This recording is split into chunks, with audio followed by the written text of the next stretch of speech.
যেদিন জায়ান স্কুল বন্ধ থাকে সেদিন সকালবেলা ঘুম থেকে উঠে থালা বাসনগুলো আগে ধুয়ে ফেলি। ওয়ালের উপরে 3টা র্যাক রেখেছি, এই র্যাকগুলো প্রতিদিন মুছে রাখি। তুমি কেন ওর খাট দিছো? হ্যাঁ, বিছানাগুলো গুছালে মনে হয় ঘরে অর্ধেক কাজ শেষ হয়ে গিয়েছে। সকালবেলা রান্নাবান্নার কাজ করে ফেললে সারাদিনে আপনার প্যারা থাকে না। এইভাবে গ্রেট করে পাকড়া বানালে সেটা খেতে অনেক মজা হয়, আর তাছাড়া ফুলকপিগুলো সিদ্ধও করতে হয় না। এই চুলাটা অনেক ভালো, আমি অনেক সুন্দরভাবে ইউজ করতে পারতেছি, আমার কোনো সমস্যা হচ্ছে না। আমার কাছে তো মনেই হয় না যে আমি ইডি চুলে রান্না করতেছি। একটু সময় আর ধৈর্য নিয়ে কাজ করে কিন্তু এরকম মুচমুচে পাকোড়া খাওয়া যায়। কত মজা হয়েছে। তোমরা যদি একবার খাও না তাহলে তোমরা এটা প্রেমে পড়ে যাবে, বারবার শুধু এটা ভেজে খেতে ইচ্ছা করবে, খাওয়া শেষ হবে না।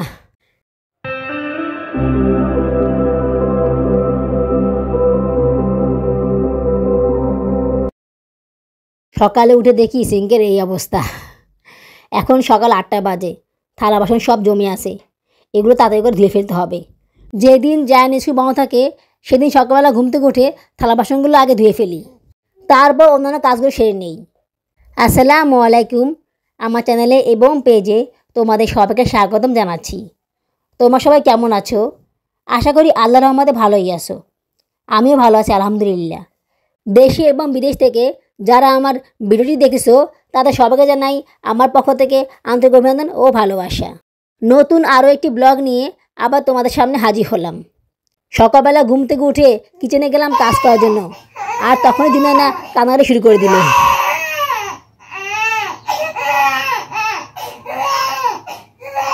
আমি ঘুম থেকে উঠলেই ও কীভাবে যেন টের পেয়ে যায়। আমি ঘুম থেকে ওঠার সময় ওকে খাইয়ে দেই, তারপরও কিছুক্ষণ পরে সে আবার উঠে যায়। সিঙ্কে থালা বাসন সব ধুয়ে পরিষ্কার করে নিয়েছি, ওর কাছে গেলে আমার আরও দেরি হয়ে যাবে, তাই আগেই থালা বাসনগুলো ধুয়ে নিয়েছি। থালা বাসন ধোয়ার পরে সিঙ্কটাও ধুয়ে নিয়েছি, সিঙ্কের আশেপাশে সব ধুয়ে নিয়েছি, সিঙ্কের উপরে ওয়ালটা এগুলো সব মুছে নিয়েছি।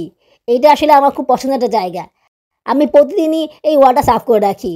কাজ করি আর না করি ওয়ালটা প্রতিদিনই মুছে রাখি। ওয়ালের উপরে 3টা র্যাক রেখেছি, এই র্যাকগুলো প্রতিদিন মুছে রাখি, এই কারণে এগুলো সহজে ময়লা হয় না। আর সিঙ্কের থালা বাসন তাড়াতাড়ি করে ধোয়ার আরেকটা কারণ হচ্ছে এই ম্যাডাম, ইনি কিচেনে আসলেই সব ধরে, এই কারণে সবার আগে থালা বাসনগুলো ধুয়ে নিয়েছি। থালা বাসনগুলো ধোয়ার পরে সবগুলো সবজি কেটে নিয়েছি। ছেলের স্কুল বন্ধ থাকলে এই কাজগুলো আমি একটু আরামে করতে পারি, না হলে এই কাজগুলো করতে অনেক সময় লেগে যায়। আজকে দুপুরের জন্য লাউ তরকারি রান্না করব, তাই সবগুলো লাউ কেটে নিয়েছি। বাবুরাবু কাকেরাতে 2টা লাউ কিনে নিয়ে এসছেন, সেগুলো সব কেটে নিয়েছি। এই যা, এই দাগটা রয়ে গেল, এটাও ফেলে দিতে হবে। আজকে সকালের নাস্তায় ফুলকপি পাকোড়া বানাবো। পাকোড়া বানানোর জন্য যা যা লাগবে এগুলো সব কেটে নিয়েছি। আজকে জায়ান স্কুল বন্ধ, তাই সকালের নাস্তা হিসেবে ফুলকপি পাকোড়া বানাচ্ছি। যেদিন ওর স্কুল বন্ধ থাকে সেদিন আমি এসব আইটেম করি, কারণ স্কুল খোলা থাকলে তো এগুলো করা যায় না, এগুলো করতে অনেক সময় লেগে যায়। থালা বাসন ধোয়া এবং সবজিগুলো কাটার পরে বাচ্চাকে খাওয়াতে চলে এলাম। ও এতক্ষণ সাদার কাছে ছিল, সায়রা ওকে টয়লেটে শুয়ে দূরে দিয়েছিল, তাই ও কান্না থেমে গিয়েছিল। এই ফাঁকে আমি সবগুলো কাজ করে নিলাম। আমি জুনায়নাকে একটু নিরিবিলি বসে দুধ খাওয়াই। যখন দুধ খাওয়াই তখন পাশে কাউকে রাখি না, কারণ বাচ্চারা অনেক ডিস্টার্ব করে। আজকে সাউদা আমার পাশে ছিল, ও বাবুর চোখে হাত দিয়েছে, এই কারণে আমি ওদেরকে আমার কাছে রাখি না, বিশেষ করে সাউদাকে। দেখেছো কি করেছে চোখে হাত দিয়ে? না, দুষ্ট দুষ্ট দুষ্ট, খাও খাও খাও, দুষ্ট দুষ্ট দুষ্ট। তুমি কেন ওর চোখে হাত দিছো? হ্যাঁ, কেন করছো? কেন করছো? তুমি কেন দিছো বাবার চোখে? তুমি কেন দিছো? হ্যাঁ, দুষ্টু মেয়ে একদম না। হ্যাঁ, বলো বলো বলো।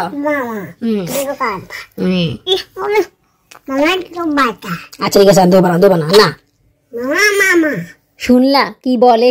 নিজেই মারে আবার নিজেই বলে যে বাবু ব্যথা পাইছে। জুনায়নাকে দুধ খাওয়ানোর পরে বিছানাগুলো গুছিয়ে নিচ্ছি। রান্নাবান্না করার পরে তখন আর এসব কাজ করতে ইচ্ছা করে না, তাছাড়া বাচ্চারা বিছানায় উঠে আরও বেশি নোংরা করে ফেলে, তাই তাড়াতাড়ি করে বিছানাগুলো আগে গুছিয়ে নেই। বিছানাগুলো গুছালে মনে হয় ঘরে অর্ধেক কাজ শেষ হয়ে গেছে। কিচেনে একবার ঢুকে গেলে এসব কাজ করার কথা আর মনে থাকে না, তাই সুযোগ পেলে এই কাজগুলো আগে করে নেই। যেহেতু ওরা ঘুমিয়েছিল তাই বিছানাগুলো গুছানো হয়নি। ওই সময়ে কিচেনের কাজগুলো করে নিয়েছিলাম। আমি প্রতিদিন এভাবেই করে কাজ করি। যেদিন জায়ান স্কুল খোলা থাকে সেদিন আগেই বিছানাগুলো গুছিয়ে নেই, কারণ পরবর্তীতে কাজের চাপে এগুলো করতে আর মনে থাকে না।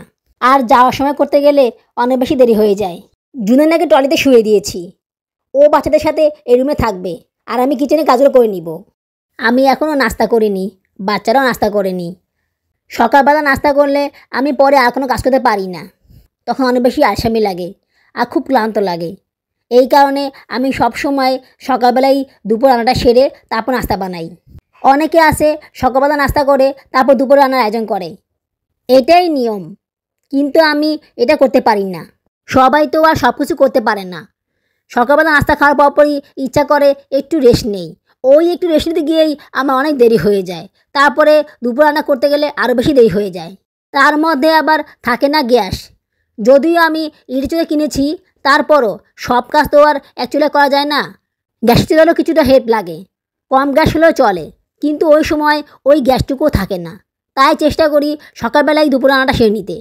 সকালবেলা রান্নাবান্নার কাজ করে ফেললে সারাদিনে আর কোনো প্যারা থাকে না, নিশ্চিন্তে সময় কাটানো যায়, বাচ্চাদের দেখভালও করা যায়। তাছাড়া আরও অন্যান্য প্রয়োজনীয় কাজগুলো করে ফেলা যায়, যেটা সকালে ছাড়া অন্যান্য সময় রান্না করলে আর করা যায় না। মোটামুটি কাজকর্ম সেরে কিচেনে চলে এলাম। গ্যাস অনেক কম, তাই ইলেকট্রিক চুলায় রান্নাটা করে নিচ্ছি। ইলেকট্রিক চুলা থাকার কারণে আমাদের কত সুবিধা হয়েছে। সকালবেলা গ্যাস না থাকলেও কাজগুলো সুন্দর করে ফেলতে পারি, কোনো সমস্যা হয় না। আপুরা, এই মুহূর্তে তোমরা যারা আমার ভিডিওটি দেখতেছো তারা একটা লাইক করে দিও। লাইক করে দিলে কাজ করার উৎসাহ অনেকগুণ বেড়ে যায়। আর যদি খুব বেশি ভালো থাকে তাহলে সাবস্ক্রাইব করে আমার পাশে থেকে যেতে পারো। যারা অলরেডি এই কাজটা করে নিয়েছো তাদেরকে জানাই আমার হৃদয় অন্তঃস্থল থেকে অনেক অনেক বেশি ভালোবাসা এবং শুভকামনা। ভিডিওটি দেখার পরে একটা কমেন্টস করে দিও। তোমাদের কমেন্টস আমাকে কাজ করার জন্য অনেক বেশি অনুপ্রাণিত করে, তাই কমেন্টস করতে ভুলে যেও না কিন্তু। জায়ান এখনও ঘুমিয়ে আছে, আমি ওকে ডাকিনি, যেহেতু আজকে ওর বন্ধের দিন তাই ও একটু ঘুমিয়ে নিক। সকালবেলা ওকে কোনো লেখা লেখাইনি, আজকে যেহেতু ওর বন্ধ আছে তাই প্রয়োজনীয় কাজ সবগুলো সেরে তারপর ওকে লেখাবো। রান্নাবান্নার কাজগুলো করা হয়ে গেলে বাচ্চাদেরকে গোসল করিয়ে দিব। জায়ান সায়রা একা একা গোসল করে নেয়, সাউদা জুনানাকে আমি গোসল করিয়ে দিই। তবে মাঝে মধ্যে জায়ান সায়রাকে আমি গোসল করিয়ে দিই, কারণ ওরা ঠিকভাবে গোসল করতে পারে না, শরীর অনেক ময়লা থেকে যায়। আমি তো মাথা নিচু করে কোনো কাজ করতে পারি না, তাই ওদেরকে গোসল করাতে আমার খুব কষ্ট হয়। এই কারণে আমি মাঝে মধ্যে ওদেরকে গোসল করিয়ে দিই। ভাবতেছি ওদেরকে একা একা খাওয়ার অভ্যাস করাবো। এখন তো টেবিলটা গুছিয়ে নিয়েছি, ওদেরকে খাবার খাওয়াতে গেলেও আমার খুব কষ্ট হয়, কোমরটা ব্যথা হয়ে যায়। ইলেকট্রিক চুলায় রান্না করতে গেলে অনেক সময় হাত লেগে বা মুছতে গেলে অন্য অপশনে চলে যায়, এই কারণে এটাকে লক করে রাখি। লক অপশনে চাপ দিয়ে ধরে রাখলেই এটা লক হয়ে যাবে, তখন অন্য অপশনে চাপ দিলে কোনো সমস্যা হবে না। কিন্তু যদি লকটা খুলে ফেলি তারপর কিন্তু ওই অপশনগুলো অটোমেটিক চালু হয়ে যাবে। যেমন ধরো আমার এখানে 1000 ওয়াট ছিল, ডাউন বা আপে চাপ লেগে এটা বেড়ে গেল বা কমে গেল। যখন তুমি লকটা খুলবে তখন কিন্তু ওই অপশনটা চালু হয়ে যাবে। আপ বা ডাউন করে তুমি যেটা করেছিলে ওটা চালু হয়ে যাবে, বা তুমি যদি অন বা অফ করে দাও সেটা চালু হয়ে যাবে। এই কারণে লকটা খোলার পরই এটাকে আবার ঠিক করে নিতে হবে। আমি সবসময় এটাই করি, লকটা খোলার পরে দেখি অপশন ঠিক আছে কি না, ওয়াট ঠিক আছে কি না, কারণ অনেক সময় চাপ পরে চেঞ্জ হয়ে যায়। এই চুলাটা অনেক ভালো, আমি অনেক সুন্দরভাবে ইউজ করতে পারতেছি, আমার কোনো সমস্যা হচ্ছে না। আমার কাছে তো মনেই হয় না যে আমি ইডি চুলে রান্না করতেছি। রান্না হতে হতে ফুলকপি পাকোড়া তৈরি করার জন্য ফুলকপিগুলোকে গ্রেটার দিয়ে গ্রেট করে নিচ্ছি। গ্রেটারের এই মোটা অংশ দিয়ে গ্রেট করে নিচ্ছি। এইভাবে গ্রেট করে পাকোড়া বানালে সেটা খেতে অনেক মজা হয়, আর তাছাড়া ফুলকপিগুলো সিদ্ধও করতে হয় না। অনেকে আছে আস্ত ফুলকপি হালকা সিদ্ধ করে বা সিদ্ধ না করেই পাকোড়া বানিয়ে ফেলে, আমার কাছে ওটা ভালো লাগে না। আমি যতবারই ওটা বানিয়েছি ততবারই আমার কাছে খেতে ভালো লাগেনি, একটুও মজা লাগেনি। কিন্তু এভাবে করে ফুলকপি পাকোড়া বানালে সেটা খেতে যে এত মজা লাগে, তোমরা প্লিজ একবার করে দেখো। একবার করে দেখলেই বুঝবে যে কতটা মজা লাগে এভাবে পাকোড়া বানালে। আমি তো পাগল হয়ে গিয়েছি আজকে ফুলকপি পাকোড়া খেয়ে, সবগুলো পাকোড়া মনে হয় আমিই খেয়ে ফেলেছি। বাবুর আব্বুর জন্য অল্প কাটা রেখেছিলাম, সেখান থেকেও ভাত দিয়ে একটা খেয়ে ফেলেছিলাম। তাহলেই বুঝো কতটা মজা হয়েছে। লাউ তরকারি প্রায় রান্না করা হয়ে গিয়েছে। এই বড় ক্যাসারোলে 2টা লাউ পুরোপুরি এঁটে গেছে। আগে আমি বড় পাতিলে রান্না করলে আটতো না, নিচের দিকে লেগে যেত, এখন আর সেটা হচ্ছে না। এটা 26 সেন্টিমিটার ক্যাসারোল, আমাকে আরেকটা ক্যাসারোল কিনতে হবে, যেটা 24 সেন্টিমিটার। কারণ অনেক সময় কম তাকে রান্না করলে সমস্যা পড়ে যেতে হয়। ইলেকট্রিক চুলায় সিলভার পাতিল ইউজ করা যায়, তবে সেটা সমতল। সমতল না হলেও রান্না করা যায়, কিন্তু সেক্ষেত্রে সময় বেশি লাগে। তাছাড়া ওয়াটও বেশি দিতে হয়। ওয়াট বেশি দিয়ে ইলেকট্রিক চুলা রান্না করলে অনেক বেশি ধোঁয়া ওঠে, আর ধোঁয়া উঠলে রান্না করতে বিরক্ত লাগে। পাকোড়ার জন্য আমি এখানে 1 কাপ পেঁয়াজ কুচি এবং কিছু কাঁচামরিচ কুচি দিয়ে দিচ্ছি। ধনিয়া পাতা নেই, শেষ হয়ে গিয়েছে। তোমরা চাইলে এই পর্যায়ে ধনিয়া পাতা অ্যাড করে দিতে পারো। হাফ চামচ ধনিয়া গুঁড়ো এবং 1 চামচ মরিচের গুঁড়ো দিয়ে দিচ্ছি। হাফ চামচ রসুন বাটা দিয়ে দিচ্ছি। পাকোড়াগুলোকে ক্রিস্পি করার জন্য আমি এখানে 1/3 কাপ চালের গুঁড়ো দিয়ে দিচ্ছি। তোমরা চাইলে এখানে কর্নফ্লাওয়ার দিয়ে দিতে পারো, তবে কর্নফ্লাওয়ারটা কিন্তু কম দিতে হবে, বেশি দেওয়া যাবে না। 2টা ডিম ভেঙে দিয়েছি। এই ডিমগুলো দেওয়ার কারণে পাকোড়াগুলো খেতে অনেক বেশি মজা হয়। মূলত ডিমগুলোই পাকোড়ার স্বাদকে দ্বিগুণ করে দেয়।